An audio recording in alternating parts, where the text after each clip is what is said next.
What's up, family? Welcome back to another video. I am April Williams, motivational speaker. Today, y'all, I want to come pop in and do a part 2 to the video I did yesterday. Be a lady and leave quietly. So this is going to be part 2 to that. Alright, be a lady and leave quietly. Let's talk about it. So the phrase, be a lady and leave quietly, it comes from the Tyler Perry movie, Diary of a Mad Black Woman, right? I'm sure we all done seen that at some point in our life. It came out years ago. I probably was a little girl when it first came out and when I first seen it. But of course, it's different now as a grown woman watching it. So from being a little girl watching to a grown woman watching it, everything is about perspective. All right, let's talk about it. So I remember Charles, that's what he told his wife, Helen. I think they had been married for like 17, 18 years. He wanted a divorce. He came in on the anniversary and literally told her, we done, it's over. I want a divorce. I ain't been happy for years. And she was just so shocked. He literally was like, all right, be a lady and leave quietly. I say, man, like that's really the way he handled her. He said, be a lady and leave quietly after they had been together for 17, 18 years, right? That's what he told her. All right, so after that, see, the crazy part about it is we all know that Charles was dirty. He was wrong for that. He ain't had no business handling her like that. I never go against that, right? Because Helen was a good woman. From what we seen on the movie, she was a good woman. She was a good person. She was a guy-friend woman. You know, even after he heard it, she went back and helped him, right? She did the right thing, right? So, like I say, it ain't no doubt about it. Charles was a dirty man. Like, it took me years to forgive Charles. I probably just forgave Charles maybe about 3 years ago, after all these years. And the fact that we really be having to remind ourselves, it's just a movie. Like, I just forgave Charles about 2 years ago, right? But the way it's not even what you do, it's how you do it. It was the way he did it. All right, so he told her, be a lady and leave quietly. Even though he hurt her, he did her wrong, he did her dirty, dragged out the house. You did all this in front of mistress, right? So he did all that. And the crazy part about it was he hurt her so bad, but I feel like he also helped her. Because we got to realize that Helen, she didn't have her own identity outside of being Charles' wife. She was his wife. You know, he was a lawyer, she was a stay-at-home wife. They ain't have no kids together, nothing. She didn't have her own identity as a woman and as a person outside of her marriage. She didn't have an identity outside of Charles. That's why when he ended things, the first thing she said is, what am I supposed to do without you? Charles, what am I supposed to do without you? That man said, you a bright girl, you'll figure it out. Boy, Charles was dirty. Man, that's crazy. But like I say, we got to realize that he hurt her. He broke her heart, but he fixed her vision. Charles forced Helen to level up. He forced Helen to get out here and become her own woman and walk in her purpose and realize her identity and become who God created her to be.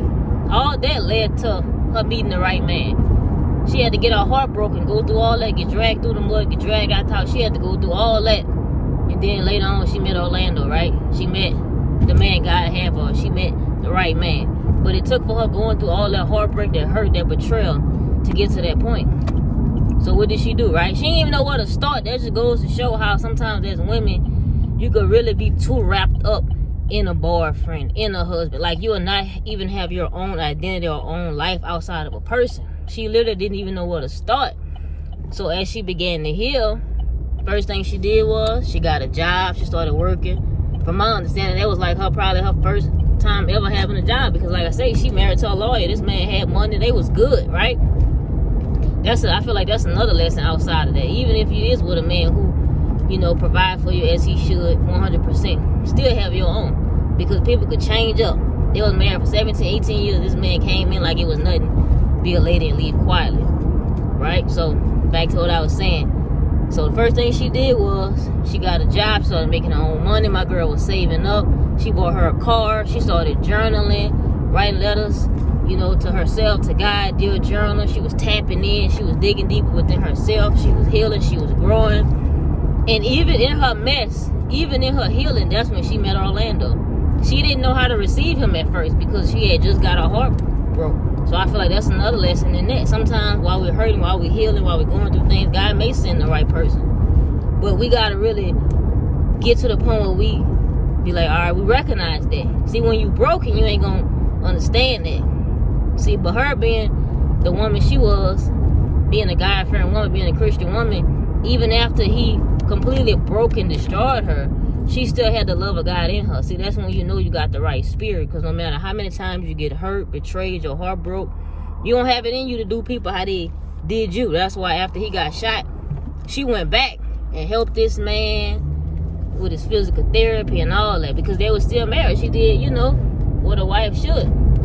But like I say, y'all, it's crazy because it's so many lessons that we can learn from that. It literally took her to go through all that to become her own woman, her own person, have her own identity, because she, like I said, she didn't have an identity outside of Charles. So it took for all that to happen for her to stand on her own 2 feet as a woman. I never forget that. That was so powerful, that scene where her mama told her. She's like, oh no, mama, I'm not strong like you. I don't know how to do this. I don't know how to do that. Her mama told her. She said, you got the, if I am mistaken, she said, you got the strength that God gave us women to survive. Like her mama literally spoke life into her in that weak, that vulnerable, that open, that wounded, that transparent woman. Her mama spoke so much life into her. Mama ain't say, oh, well, to just go get you another man. She ain't say, well, the quickest way to get over him is to go. She ain't say that. She ain't do none of that. She told her the right thing. So like I say, so many lessons we could take from that movie. But really, like I say, and even this the thing, even after everything happened, like we all know, he dragged out the house, he did all that, he treated her so bad, right? She still loved him, she forgave him, she did all that, she got her happy ending, she got that man, you know, that good man. And the last part I wanted to say that, like I said, he first dragged out the house, we know about all that, right? But just to go back to the video, be a lady and leave quietly. After that, she literally did just that. She took his advice. She literally was a lady and left quietly. Because we got to remember, when they went to court, this man, he was a lawyer. He had money. He had property. He had all kind of things. They could have split everything down the middle, 50-50, right? I would have took my half. I ain't lying to you. I would have took my half. But baby Helen say he could have it all. As long as my mama stay in his nursing home, he paid for, he could have it all. That just lets you know how powerful it is to be a lady and leave quietly. She left that marriage with nothing, right? And rebuilt her whole life, got herself together, met the right man. Like, you know what I'm saying? Don't get me wrong. Like I said, we know this is a movie, but there's so many real life lessons we can take from this. Because even though it is a movie, it's probably another woman's story. It's another woman who done went to that, who may be going through it now, who may go through it in the future. Like, it's a movie, but at the same time, it's real life lessons from that movie. So like I say, as women, you get hurt, heartbreak, betrayal, all these things, ghosted, whatever. The best thing we could do, be a lady, leave quietly. I hope y'all enjoyed this video and took something from it. Y'all be blessed. We'll talk soon.